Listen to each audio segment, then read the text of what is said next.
The knock on the door came at 6 in the morning, and Daniel Reyes already knew what it meant before he opened it.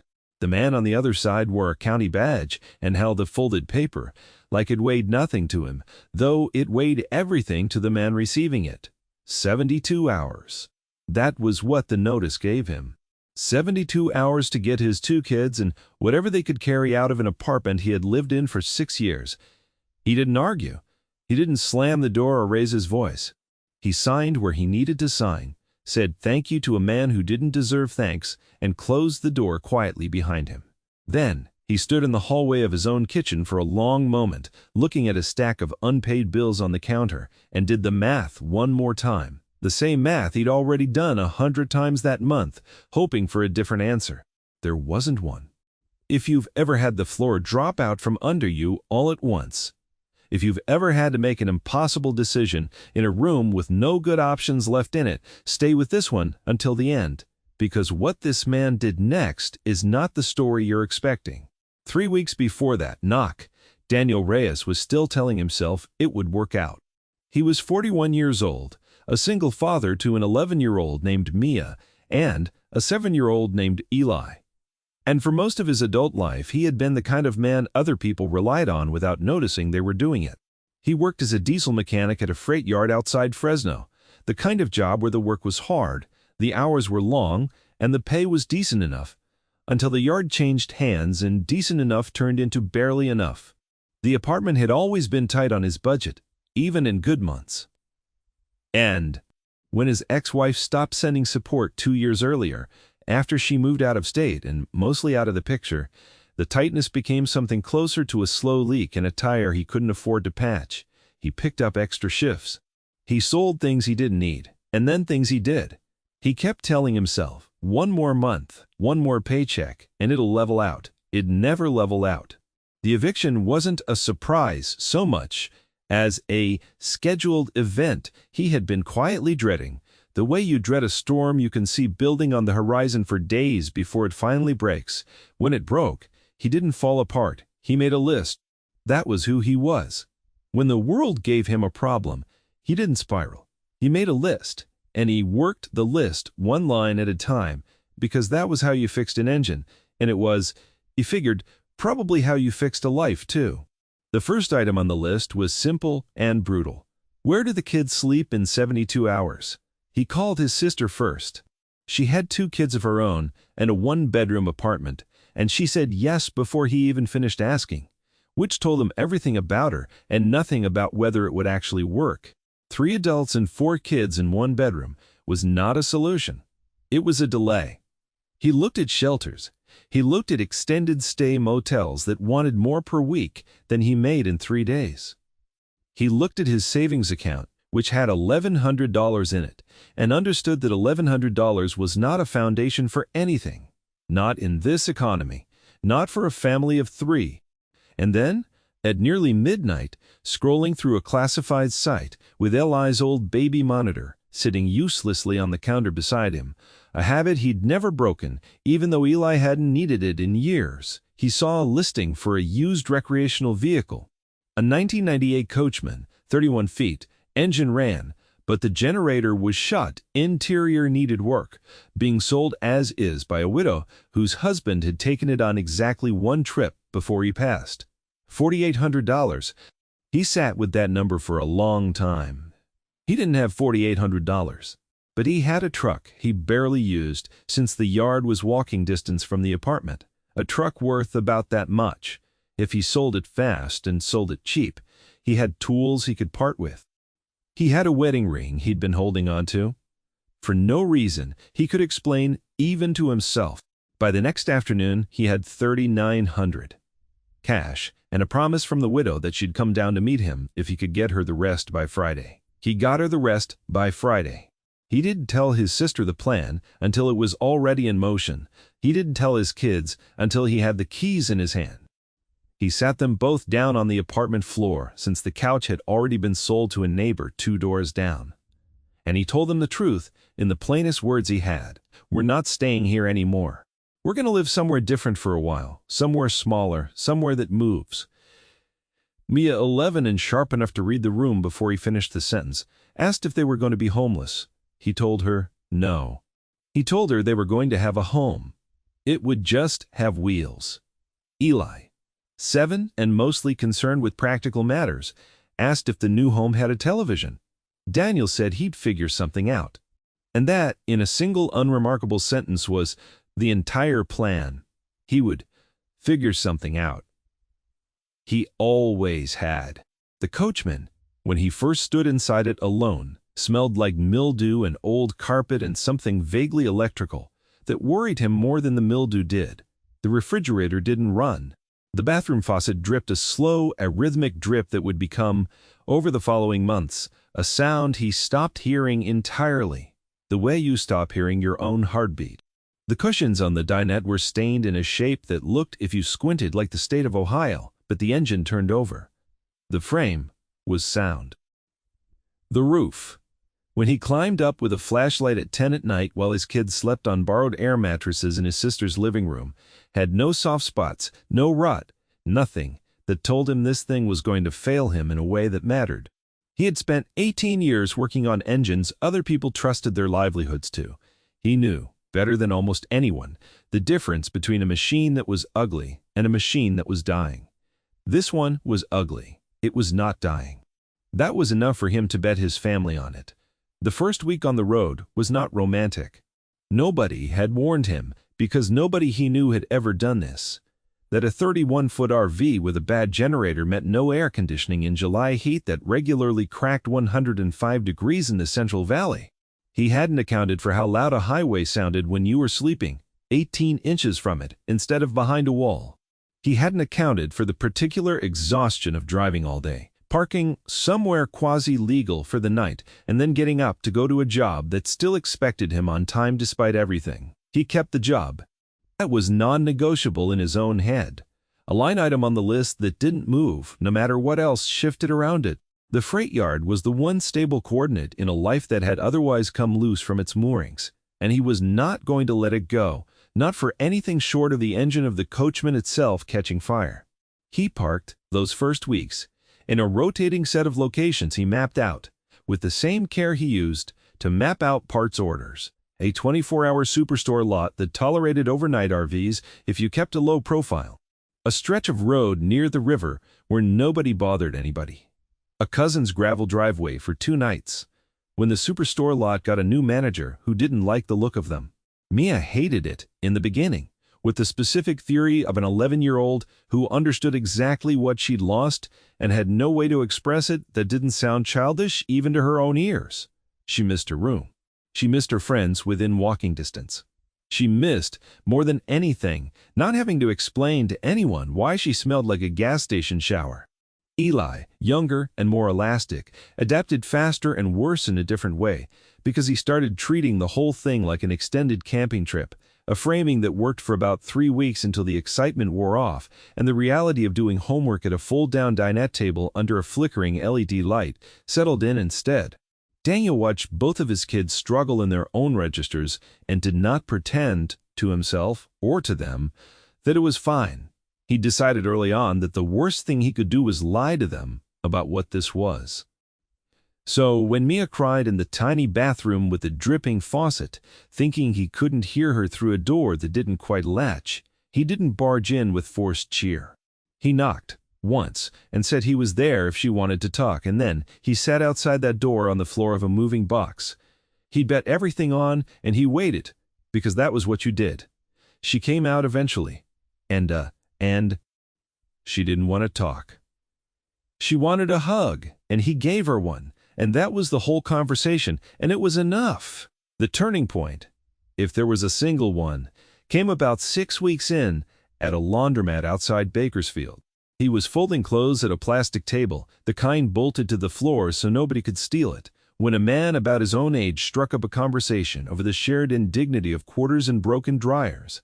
The man's name was Reyes, and Reyes, it turned out, had been living in a converted cargo van for 3 years with his teenage son, ever since a divorce and a bankruptcy had taken the same swing at his life that eviction had taken at Daniel's. Reyes didn't offer sympathy. He offered information which turned out to be worth more. He told Daniel about a network he'd never heard of, loosely organized, mostly online, of families living in vehicles full-time. Not by choice, exactly, but not entirely against it either anymore. He told him which lots in which towns actually enforced their no overnight parking signs and which ones were bluffing. He told him about a work exchange arrangement at a campground 2 hours north where you could get a hookup site, water, power, sewer, in exchange for 10 hours a week of maintenance work.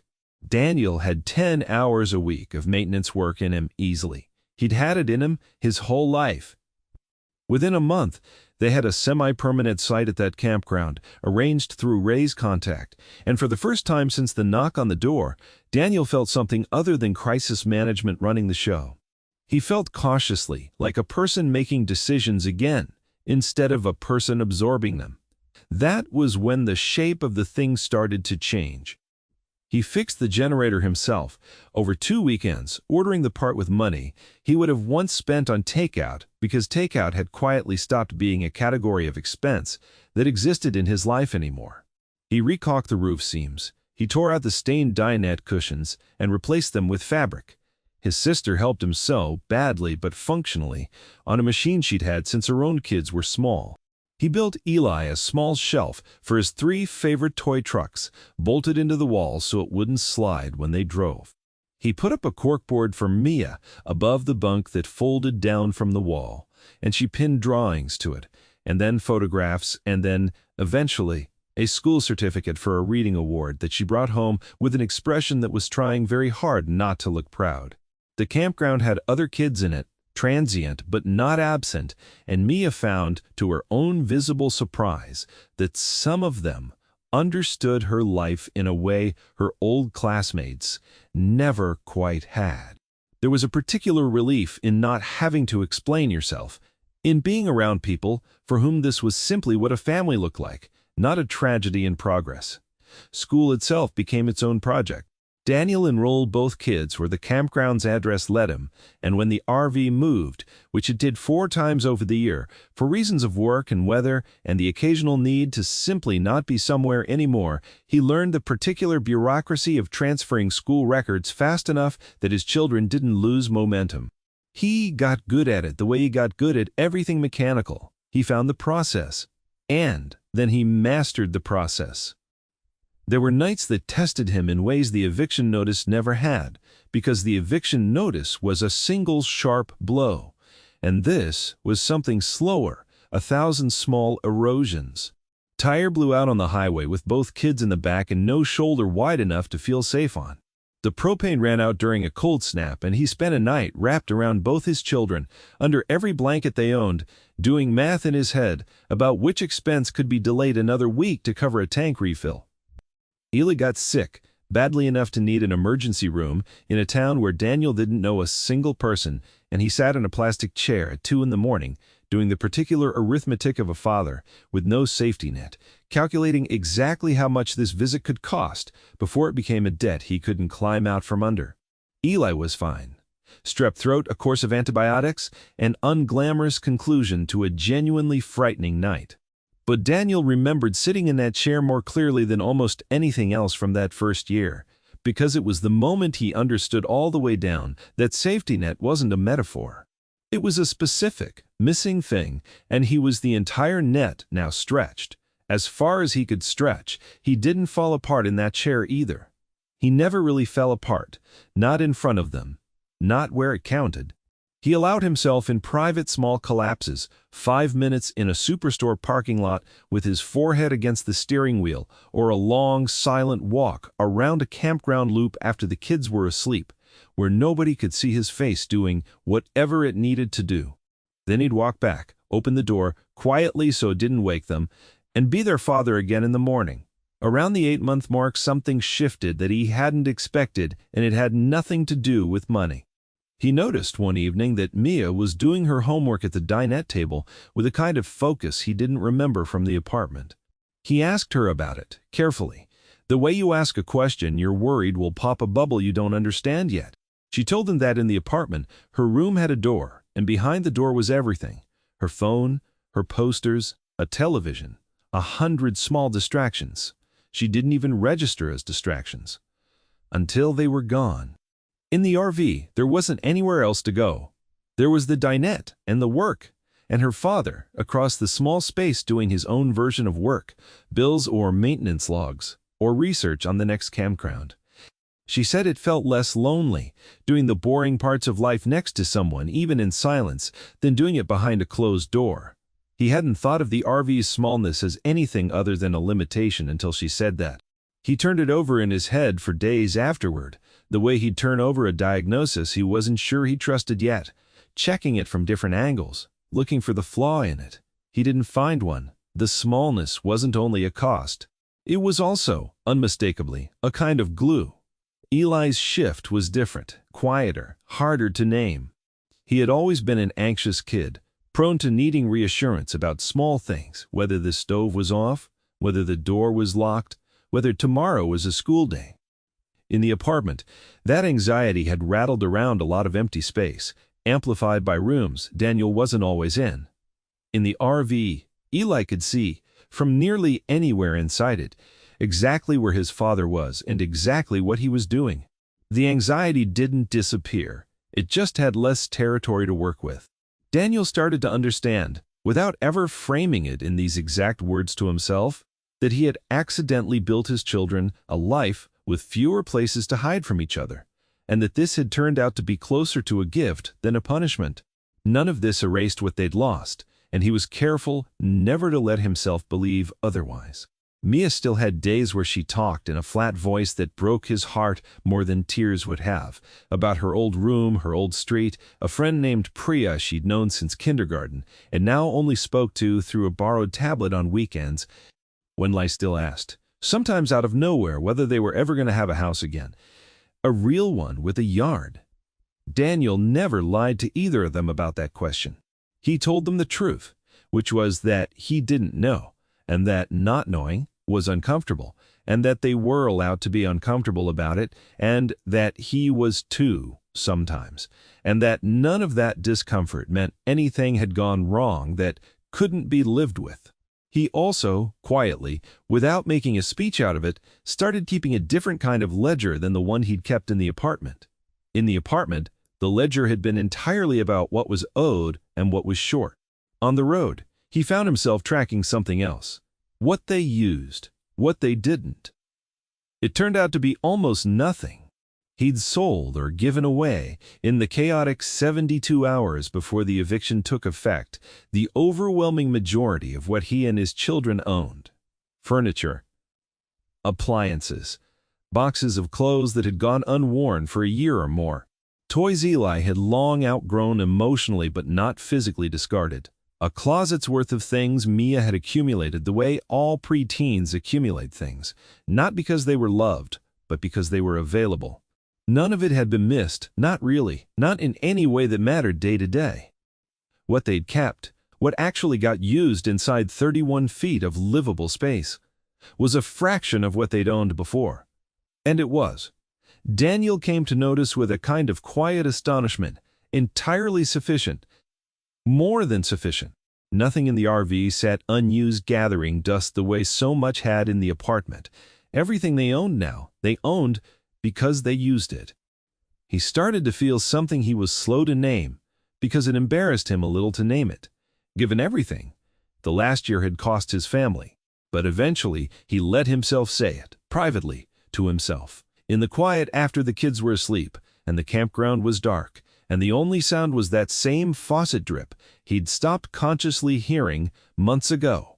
He felt lighter, not happy about how they'd gotten here, not grateful for the eviction, which had been a genuine crisis and which he would not wish on anyone, ever, under any circumstances, but lighter in a way that had nothing to do with square footage and everything to do with the absence of a certain kind of weight he hadn't fully registered carrying until it was gone, the weight of debt tied to things.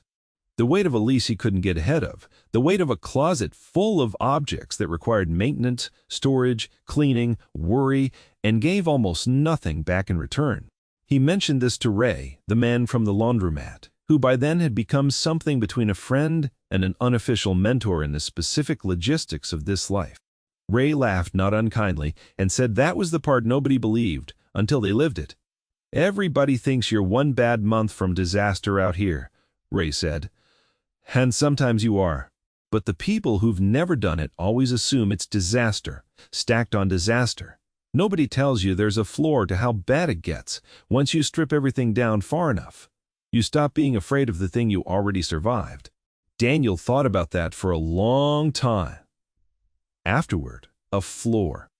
He'd spent years afraid of falling, and here he was, having already fallen, discovering that the ground, once you actually landed on it, was not the annihilating impact he'd always pictured.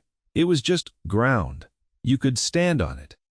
You could build somewhere from it, if you were careful and you didn't waste energy wishing it were a different kind of ground entirely. Around the 10-month mark, his sister visited them at the campground for a weekend, driving up with her own 2 kids crammed into her sedan, and Daniel watched her walk through the RV with an expression he recognized because he'd worn a version of it himself the first day he'd stood inside the coachman alone with a flashlight checking the roof for rot. She expected, he could tell, to find evidence of struggle, but instead, she found a made bed with hospital corners on Mia's bunk, a shelf of books organized by a system Mia had invented herself, Eli's trucks lined up with a precision that would have been obsessive in a bigger space and looked, in this one, simply tidy. She found a small collection of spice jars secured against a wall with Velcro strips so they wouldn't slide during driving.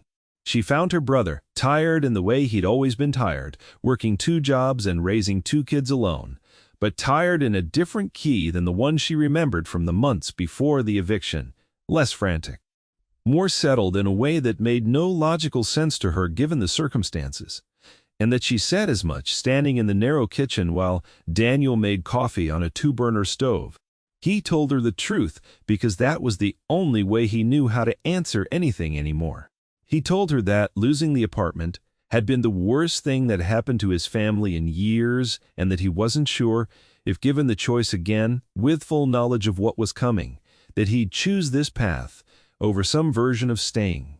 But he also told her that having lived it, having actually done the 72 hours and the 7 months and the 10 months that followed, he wasn't in a hurry to trade it back for what he'd had before either. The 2 facts sat next to each other without canceling each other out. That was, he'd come to believe, mostly how real life worked, not one clean lesson. A pile of true things that didn't agree with each other and had to be carried together anyway. His sister didn't fully understand it, and she said so, gently, and he told her that was fine. She didn't have to. He wasn't trying to convert anyone. He was just telling her what had actually happened as plainly as he could. The last stretch of the year brought its own tests, because nothing about this life stayed smooth for long. The freight yard cut a shift he depended on, and for 6 weeks he had to pick up part-time work doing small engine repair out of the RV itself.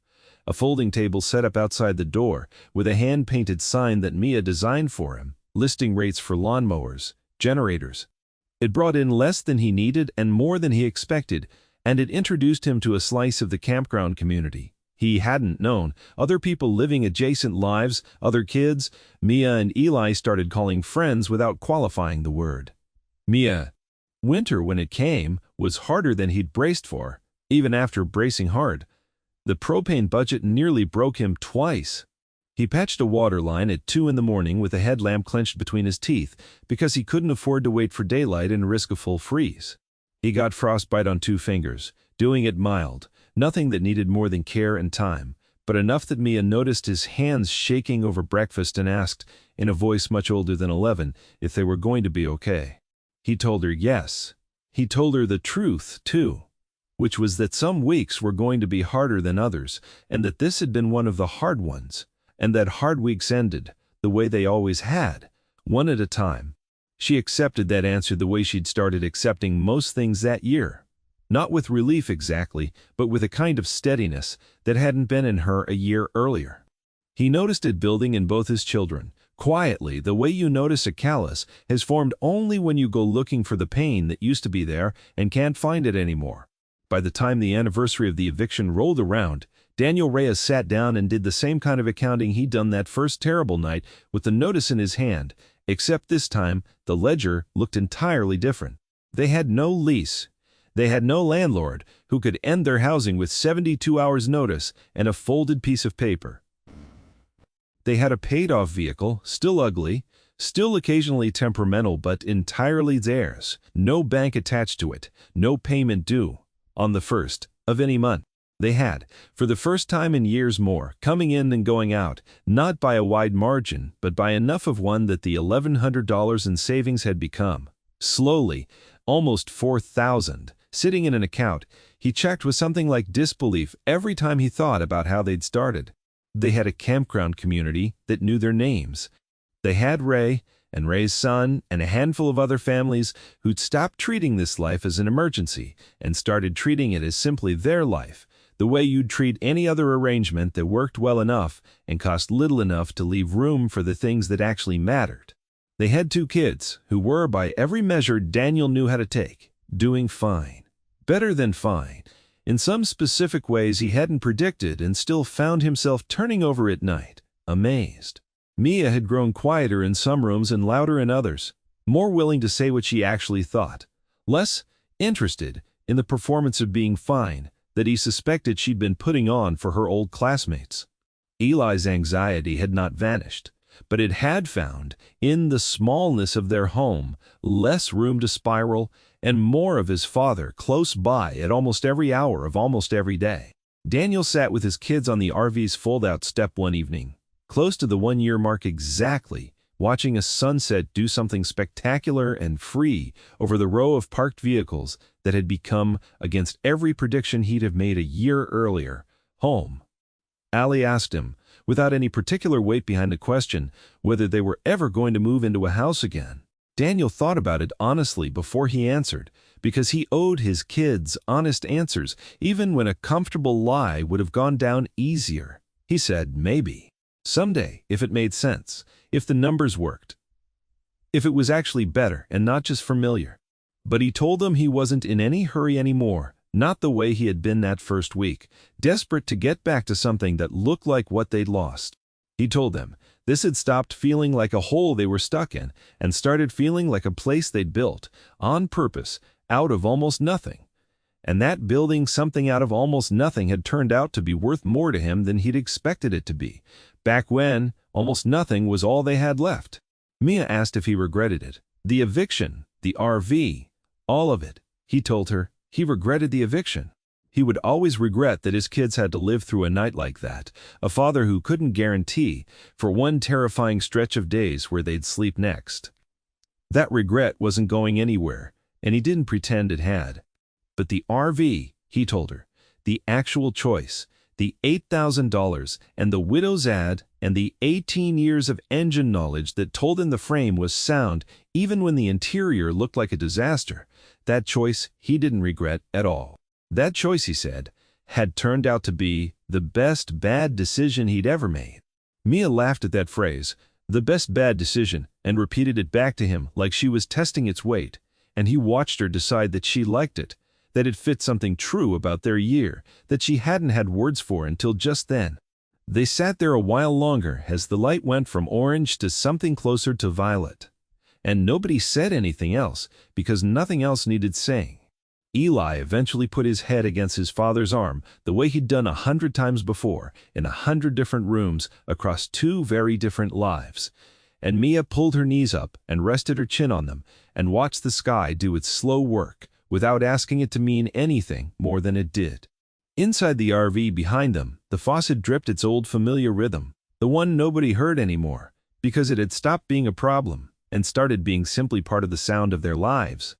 The corkboard held its layer of drawings and photographs and 1 reading certificate. The shelf held 3 toy trucks lined up with a precision that would have looked strange anywhere bigger.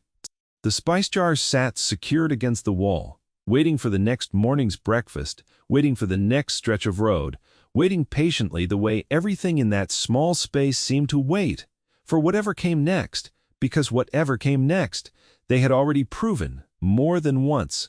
2 over 365 days that had started with a knock on a door at 6 in the morning, that they could meet it. Daniel didn't know, sitting there, exactly what the next year would ask of them. He'd learned by then not to pretend certainty. He didn't have. But he knew what this year had asked. And he knew, sitting on that step with his son's head against his arm and his daughter's eyes on the fading sky, that they had answered it. Not perfectly, not without cost, but completely, the way you answer the only question actually in front of you, one day, one repair, one small decision at a time, until a year had gone by, and the family that walked out of that apartment with almost nothing had built, out of almost nothing, something that held